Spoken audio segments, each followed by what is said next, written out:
Hi, my name is Joan Lanfranco and I'm the Head of Communications and Outreach at the EU office of the Heinrich-Böll-Stiftung. You are listening to the Böll Europe podcast.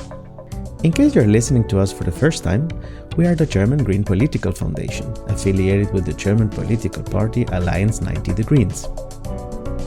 Our EU office in Brussels represents the foundation in front of European and international institutions, associations, civil society organizations, and media based in Brussels.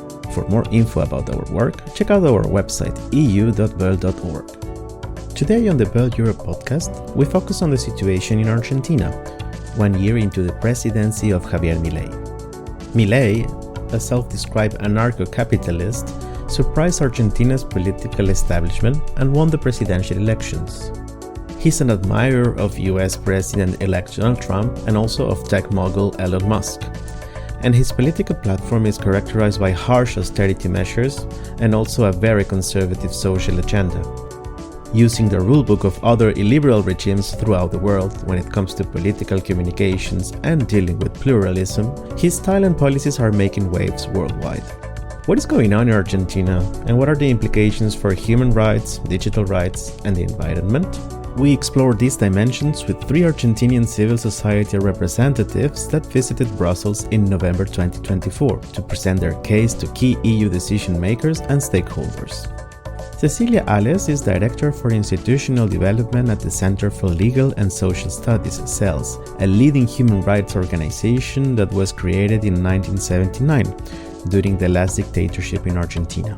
Beatriz Musaniche is Executive Director at Fundación Vía Libre, a civil society organization that has been working on human rights in environments mediated by digital technologies since year 2000.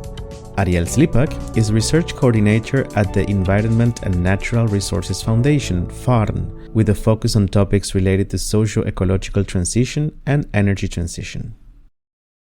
Thank you very much to the 3 of you for being with us, and also this whole week of meetings and events here in Brussels. It was really a pleasure to be with you this week. But we wanted to communicate, to let know all our audience that could not make it to our public event, but also who is interested in what's going on in Argentina. What's the situation there? So maybe Cecilia, what can you tell us? What's going on in Argentina? Well, thanks, Joan, and thanks to the Bell Foundation for organizing this program for us here in Brussels this week. And since Milei took office in December 2023, Argentina is going through a radical transformation, including the political, social, economical fields. Milei is destroying the social protection infrastructure and at the same time growing the repression infrastructure, the repressive infrastructure. The people are suffering, really. Economic indicators are terrible. However, international institutions such as the IMF or the IDB praise Milei because of for reducing the fiscal deficit. And we think it's important for the people here to know how bad the situation is in Argentina for those of us who live there, especially those who are the most vulnerable sectors of society.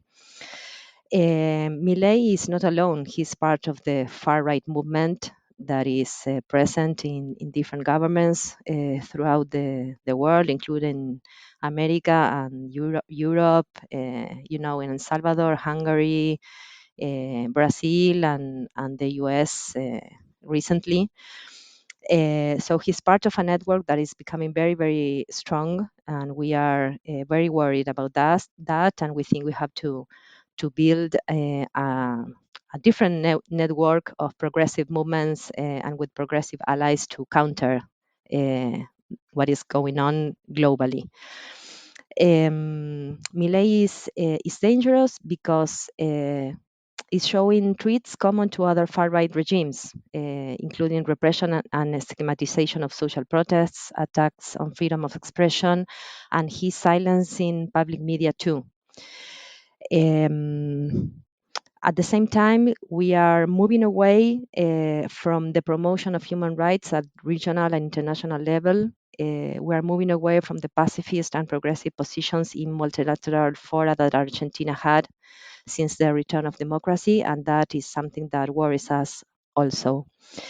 Um, and taking into account the measures Milei is implementing, we feel that there's no way Argentina can be a developed country if the state's regulatory infrastructure is destroyed. The country is unreservedly open to extractivism, and the scientific and educational systems are destroyed, which is what he's trying to do right now in our country. Thanks, Cecilia. Thanks for this the great introduction of what's going on. I wanted to turn to you, to Ariel, on the economic side. So Milei is self-proclaimed as a libertarian, but it seems that even many of his economic ideas are at odds with classic liberalism. So tell us, what's the thought, and what's actually the action that this libertarianism is bringing to Argentina? Well, thank you very much, Joan. Um, Milei is taking a lot of measures against the majorities, against the workers, and redistributing the income in Argentina to huge companies, especially those extractivism. Why I'm saying this? Because 3 days after he started his government, we had a devaluation of the currency exchange of 118%. That make that accelerated the inflation rate in Argentina only in December 25%, and we have an inflation accumulated between January of 2020 to 2024 to September of more than 100%. And what are the impacts of these measures, the devaluation and other measures? As Cecilia said, the cuttings to the programs of health, education, science, social assistance, pensions. So we had an increase of the poverty uh, to the poverty increased more than an 11 points to 52.9%. 52.9% of the people of Argentina are poor. So that's a kind of a tragedy. The indigency, which is people that not has not enough money to buy some basic food, is like more than 18%. The poverty in childhood is 66%.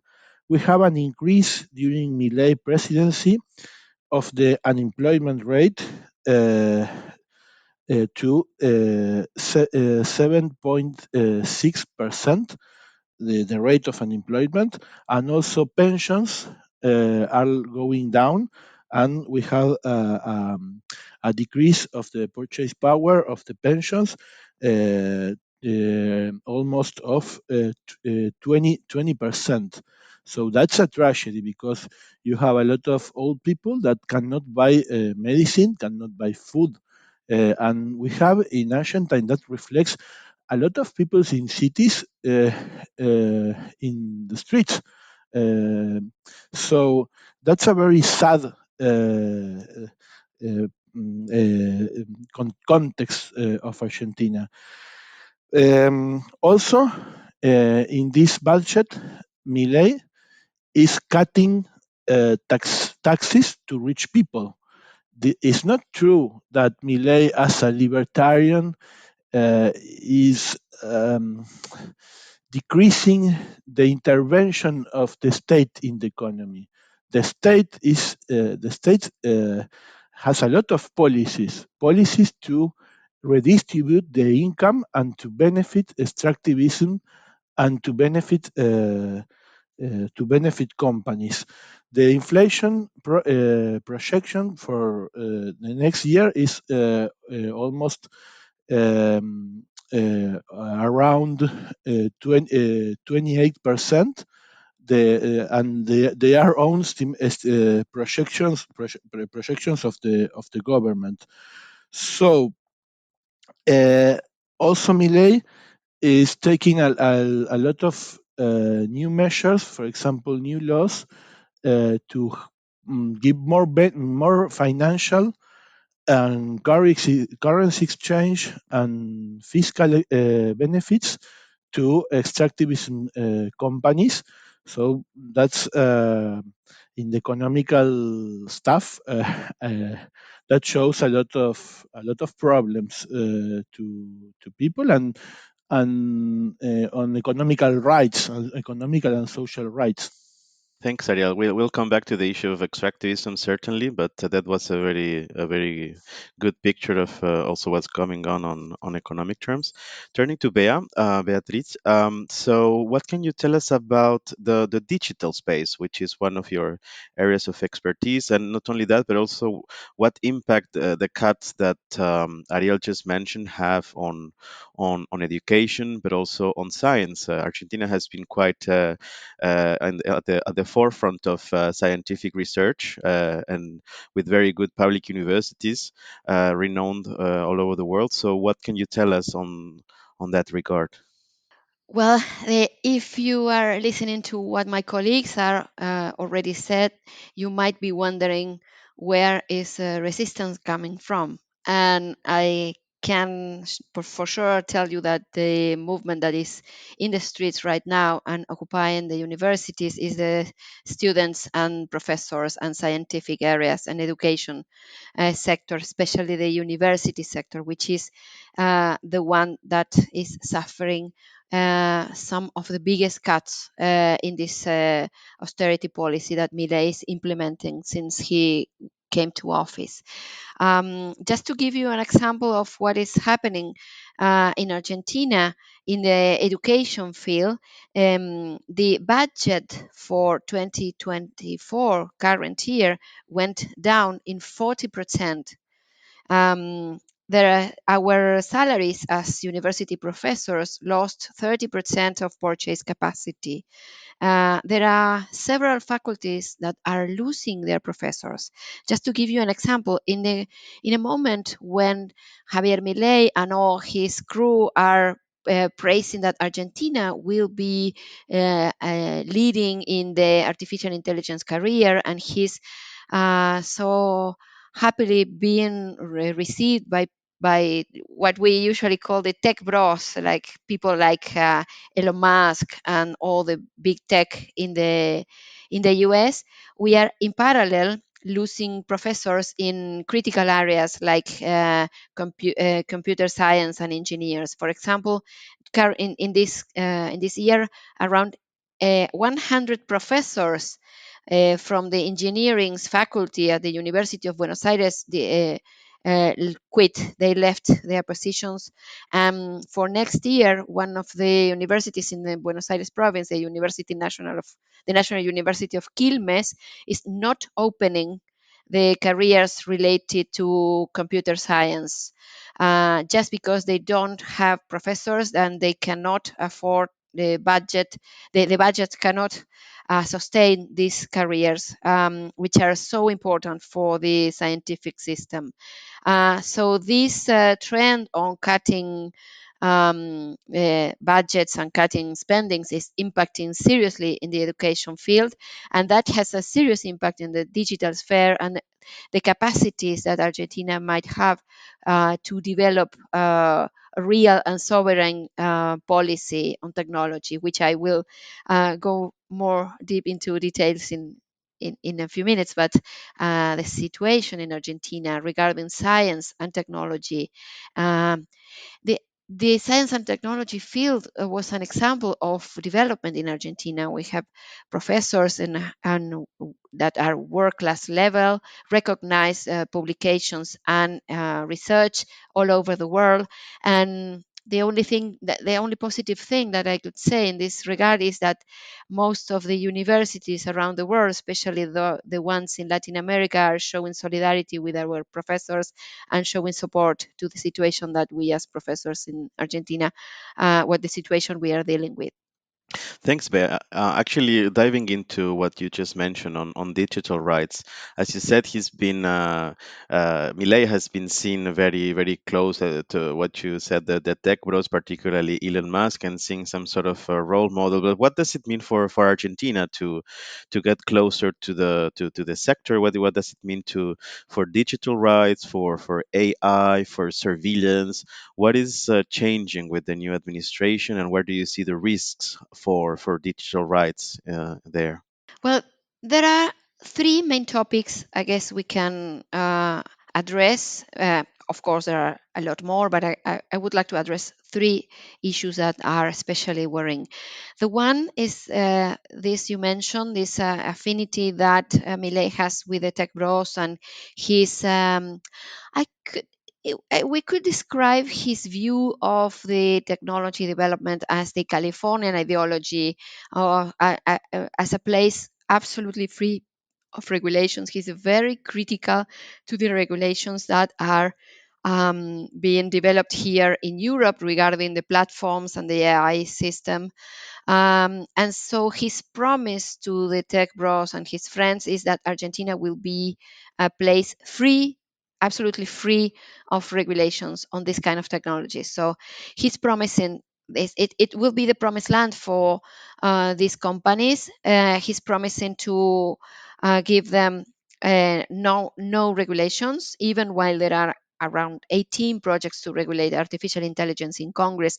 None of them has any chance to pass because of this view that the government has on no regulations at all, including not improving the data protection law in Argentina, which is um, uh, um, it is based on the European spirit on on data protection, but data protection is a mess in Argentina. We have several problems regarding privacy and surveillance. This promise of no regulation, full territories, and the capacity of the investors to use water, territories, and whatever they need to develop their data centers in Argentina. That's a promise Milei is doing to the tech bros. But on the other hand, there are other two issues that are also important. There is a big trend on buying surveillance technologies. And in fact, we had a new resolution coming from the Ministry of Security to use artificial intelligence for law enforcement and enforcement agencies. So that means policy profiling, pre-crime identification, profiling of potential organizations doing committing crimes with, and we know that this idea comes from this criminalization of the social demonstrations and the social groups that are protesting against these measures. And on the other field, we are having a strong and huge and escalating online violence.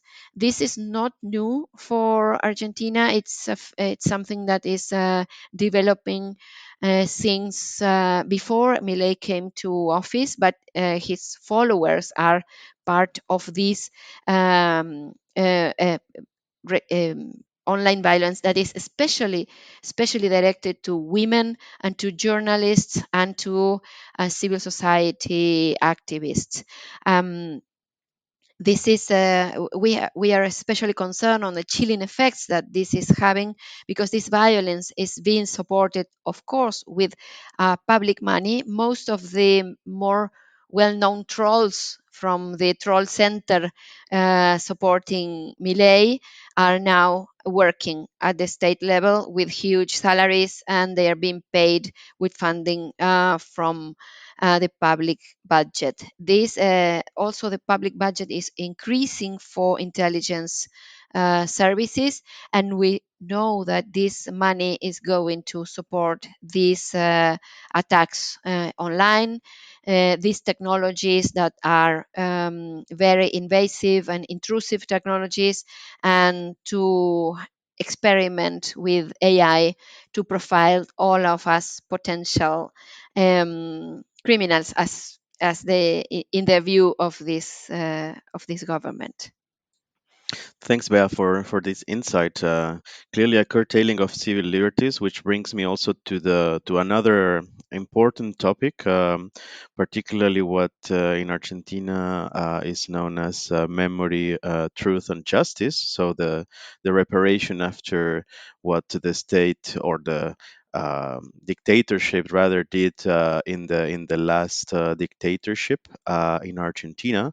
So, Cecilia, what can you tell us about the companions of Millet? So the people that is either part of the movement or that help him arrive to power, and what consequences that has on the human rights policy of the state, not only within and within organizations working on the field, but also at international level. So what does it mean for the engagement of Argentina in the human rights community, particularly at the United Nations? And I would say that Argentina, the government of Argentina, not the country as a whole, is having a revisionist position and denialist position regarding the process of memory, truth, and justice for crimes against humanity committed during the dictatorship, as you said.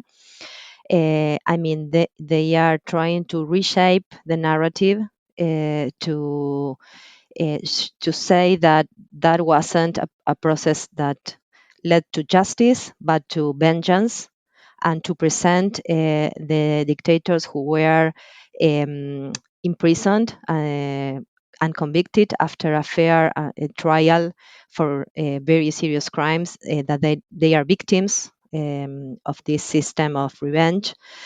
Milei took office jointly with Victoria Villarruel, who is his vice president, and she's, unlike Milei, she is a nationalist, and she's very well connected with the military, being his parent and his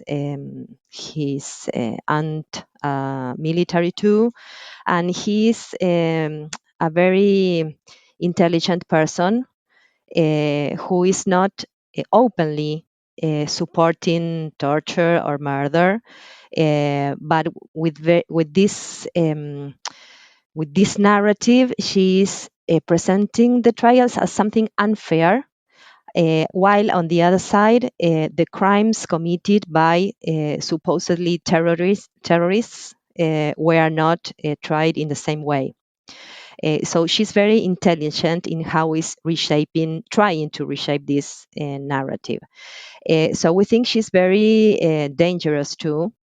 And she is a person who has visited in jail, for example, Videla, who was one of the members of the military junta in Argentina.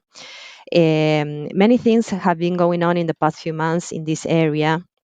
This administration is dismantling memory police, is defunding memory sites, is destroying institutions that should be helping justice or bringing information to justice to nurture criminal investigations against those who committed crimes. Um, so they are trying to destroy an effort, a continuous effort made by the three branches in government: justice, the legislative power, and the executive power throughout 40 years.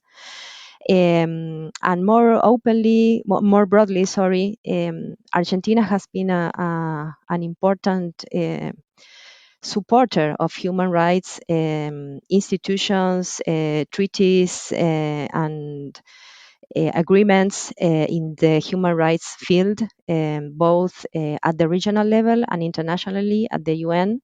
And Milei is separating the country from that agenda very seriously, and in particular questioning, undermining the gender equality agenda and the environmental agendas. Those are two agendas that Milei especially don't like. He doesn't like, sorry, and he has made very serious pronunciations at the Organization of American States, at the UN, including also the G20 recently, because Argentina did not, it was the only country that did not sign a document on gender equality and the empowerment of women that is going to be presented to all the presidents in the upcoming November meeting. And Argentina did not sign it. So that's a sign of how we are moving away from the most progressive human rights agendas that have been an important part of our foreign policy so far. Thanks, Cecilia, for this insight. This is particularly worrying since, from a multilateral point of view, well, Argentina has been an ally of the European Union at the human rights fora, like the UN, but also when it comes to climate negotiations, international climate negotiations, and commitments. And that turns me back to Ariel, because we wanted to dig a bit deeper on the situation of extractivism and what this turbo libertarianism means for on the one side for nature, but also for the people around it. So for indigenous communities, there's also the hype of lithium going on in Argentina. So what does this Milei government means for these topics? Thank you very much, Joan. For us, it's very important to tell the community what's happening in the ground in territories with indigenous communities, as you said, and also rural communities and different social movements on extractivism. Argentina has had a primary extractive economic metrics since before Milei, with a lot of weight of a very intense agriculture of soya or also soybeans or also lithium last years, or extreme techniques of extraction of hydrocarbons such as fracking or such offshore exploitation that previous government wanted to expand, and this even worse. Millet said, or functionaries of the government said that they are going to approve every extractivist project with no consultants. Consultants are not important. I can add that a new law that Millet got approval, the so-called basis for the freedom of the Argentinians, for example, reduce the importance of the public hearings. So to listen to the people and to comply a very important treatment of for Latin America, which is Escazú treatment, which is around participation and also access to information. Milei's administration is not complying it. So in last month, in the same law of the basis law, Milei adds some conditions that benefit extractivist activities. For example, as I said before, he gave some fiscal benefits, external tariff benefits for 30 years, and also currency exchange benefits. But which is important that affects territories is that this law says that if the economical benefits are in risk, those benefits are above provincial laws or municipal or local laws or even national. So what that means is that if we have a labor law or environmental law that can affect a project of mining, lithium mining, or can affect or slow down, for example, to for environmental regulation, a fracking project, they are above. Those extractivist industries are above that loss, and they are above consultation, and they are also above indigenous rights. So that what we are having is an expansion of the extractivism frontier, and also Milei's security minister, Patricia Bullrich, created a special coordination between repressive forces to secure those extractivism projects against the people, against social movements that are treated as terrorists. Also, for example, Milei is cutting budget to a lot of environmental offices, for example. The budget for the care or the protections of the native goods of Argentina, for example, is not executed during 2024 and had decreased in or is going to decrease in the next law bill on the next budget bill or budget project. So that increased the deforestation and also the displacement of communities. And these economical benefits to extractivist activities. For example, I also can add that Milei is increasing subsidies to gas extraction. So these economical measures to favor extractivist activities such as mining and favor the activities such as hydrocarbons and also industrial agriculture with industrial techniques.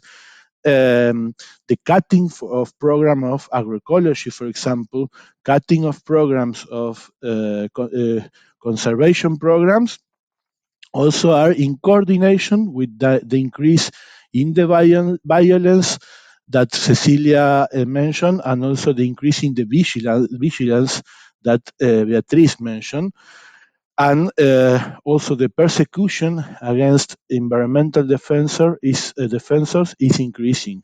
So it's a very risky panorama to defend the environmental defensors. Thanks, Ariel, for that info. Also, in light of the negotiations for a EU Mercosur trade agreement, these are certainly issues that will have to be looked at closely on the EU side. And that takes me a bit to what you have done this week in Brussels. So you've spent a whole week meeting different EU institutions, the European Parliament, the European Commission, the European External Action Service, also civil society working on Latin America. And you also spoke at a public event with a member of the European Parliament, Saskia Brikmont, and with Jimena Reyes from the International Federation on Human Rights. So, what is your take of this week in Brussels, of all the people you met, people with which you could make your case? Maybe I start with Ariel. So, what is your feeling of this week, and what would be your main asks for the EU after what you discussed? Thank you very much, Joan. Uh, I feel very well during this week because we were well received by the foundation, and also we received a lot of solidarity. Solidarity of some European parliamentaries, but also we meet social civil society organizations, and we receive, as I said, a lot a lot of solidarity, and they want to help. So that's the most important thing. In the public event, also, it made me feel incredible to meet a lot of people that used to live in Argentina escaped, for example, from the last dictatorship, or maybe sons of people that escaped from the dictatorship. So to give them a hug, it's like very important for us. They are very special people. So and we have a lot of high level meetings with European functionaries or EU functionaries. I would like to say something about the DigiTrade meeting. For us, it was very interesting to meet people that are in the negotiations between Mercosur EU commercial agreement, because in a few months the Argentinian government and Latin or Mercosur governments and EU governments wants to accelerate the signature of the memorandum and also approve the treaty. So we can ask the functionaries a lot of things or ways that that civil society or both in both continents will have to ask questions, also to make compliance. And I also have the possibility. We also have the possibility to tell the functionaries some things that or how are things going in Argentina. For example, last week, Milei cut the instruments or dissolved the instrument to, as I said, Milei is not also cutting budget. Milei is also disabling some instruments of politics, environmental politics. So last week, Milei disabled the fiduciary fund that coordinate the subsidies to conserve native goods, for example, which is important, for example, for EU. And we could tell European functionaries what is happening with that and violations of regulation on deforestation, for example, just to them let them know what happens in Argentina. Instead, we have not signed the treaty yet, but I just wanted to tell them how things work in Argentina. Also, Argentina is having a lot of fires, and we also could tell them that the policies around the prevention and on the fires also had suffered the budget cutting. So those regulations we know that are important for EU functionaries. So it was very interesting just to know them and to tell to them a lot of stuff about Argentinian regulations and Argentinian realities. And we can also we could ask a lot of questions of how if we have a signature, how which things the civil society organizations can do in both sides. Great, thanks, Ariel. And for you, Beatriz, what was your main take of this week of meetings and events? Well, for us in Via Libre, our agenda is a very international agenda. Most of the things that we follow in Argentina have a correlation in the policies here in Europe. So, one of the things that I am very happy to have had here in Brussels was really, really good meetings with civil society here in Europe. I think the connections with civil society are so important to share experience, to learn from what is happening all over the world, and to address topics that we have in common. For example, all the impacts of surveillance technologies, all the agenda on data protection, all the agenda on social and impacts of artificial intelligence, and all the regulations on artificial intelligence are topics that we share with civil society here in Europe. So we are very happy to have had these meetings with colleagues here.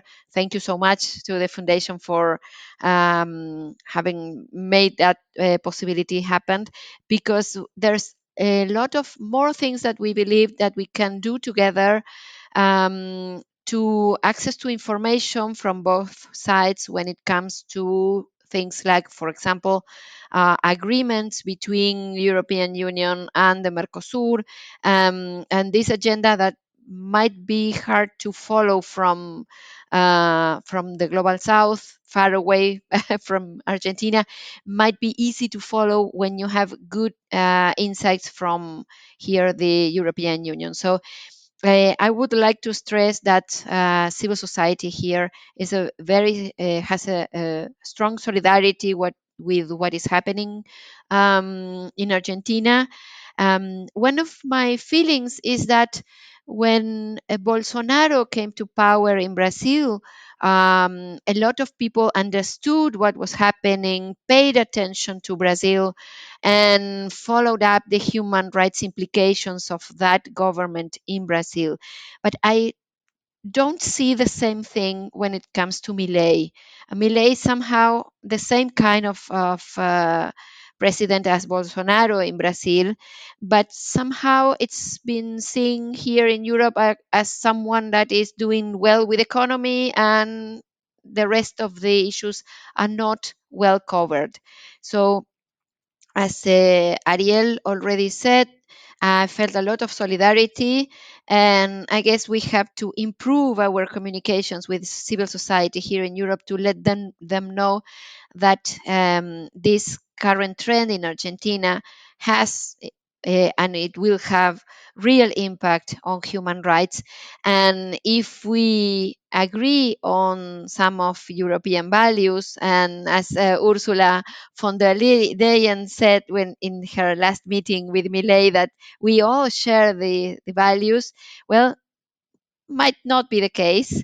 I don't know if this cultural battle that Milei is doing in Argentina will succeed, but for sure will work for improve the human rights values, and that's something I want to address. Civil society here in Europe has been very interested and solid and showed solidarity with our cause, and we live in a world together. Climate crisis, migrations, wars, different wars all over the world are a problem for all of us, and having and losing the human rights agenda will be costly for all of us. So paying attention what is happening in Argentina is something that we expect the European authorities will do, and that's what we had this week. We tried to show the situation and the trend in Argentina. Thanks, Beatrice. That's very clear. And last but not least, Cecilia, what's your take of the week, and what will be your main asks for the EU institutions? First of all, I share with my colleagues that we received a lot of solidarity from all the people that we met throughout this week, and that is very important for us, and that we have found new allies here in Europe to spread the word about what is going on in Argentina, which I find is very important. But at the same time, I need to say that I had an important reality check because I felt how human rights standards are becoming less and less important. And I find that as an activist and CELS as a human rights organization, it's important to find a way to be present at other international fora where we are not presently at present time being. What I want to say is that it's not enough to be part of international human rights mechanisms such as the UN and protection mechanisms or the Inter-American Human Rights System, that human rights are being discussed in other fields such as when trade agreements are being discussed. It's important for human rights activists to be present where trade agreements are discussed and where trade agreements are being enforced. Because what I felt is that that's where those are the places that are important for us right now to push for human rights standards. And I think we have to develop new skills to do that, because we are not trained to do that. The places where we have been present and what we know a lot are the international and regional human rights protection mechanisms, not the places where trade agreements are discussed. So we have to develop new skills. We have to find new alliances to be there and to do it in an efficient and effective manner. And on the other hand, and taking the words of MEP Saskia Brinkmont, who shared a panel with us a couple of days ago, I would ask for the EU to have policy coherence, because the great European values, as Beatriz said previously, including human rights in general, and in particular gender equality and environmental safeguards, are not necessarily present in the agreements that are being discussed right now, in my opinion. So that, I would say, is my ask for EU institutions. Thanks, Cecilia. Thanks so much, and thanks to the three of you for your words, for your insight. I think that it's been a super interesting week, not only for us in the EU office of the Böll Foundation, but also for all the people we have met at the institutions, civil society, journalists. So thank you very much. We hope that you will keep doing the great work you do in Argentina, but also around the world. And we hope to see you soon again. Thank you, Joan. Thank you so much. Thank you very much. Thanks for listening to this Böll Europe podcast episode on Argentina. You can find more information about the work of our guests on the show notes and also on our website, eu.böll.org. With the perspective of a new European Commission starting soon and Donald Trump elected once again as US President, I would like to recommend you 3 publications. The new policy paper by Rachel Tausenfreund from the German Council on Foreign Relations and by Roderick Kefeput, our EU Office Director, explores scenarios on how the EU and its member states may adjust their Ukraine and NATO policies to the new US administration. Another new study by Sophie Purnschlegel, Deputy Director at Europe Jacques Delors, From Democratic Resilience to Democratic Security, a post-2024 democracy agenda for the EU, looks at initiatives taken by the European Commission in the past term and puts forward recommendations for the new EU cycle, notably around the so-called Democracy Shield. Last but not least, our new European Green Deal Risk Radar looks at the state of play of 13 key legislative files of the European Green Deal and identifies the potential risk these laws face in view of being delayed, defunded, undermined, or even withdrawn in the new EU term. If you enjoyed this episode of the Böll Europe podcast, please subscribe, leave a review, and share it with your friends. Until the next episode, goodbye!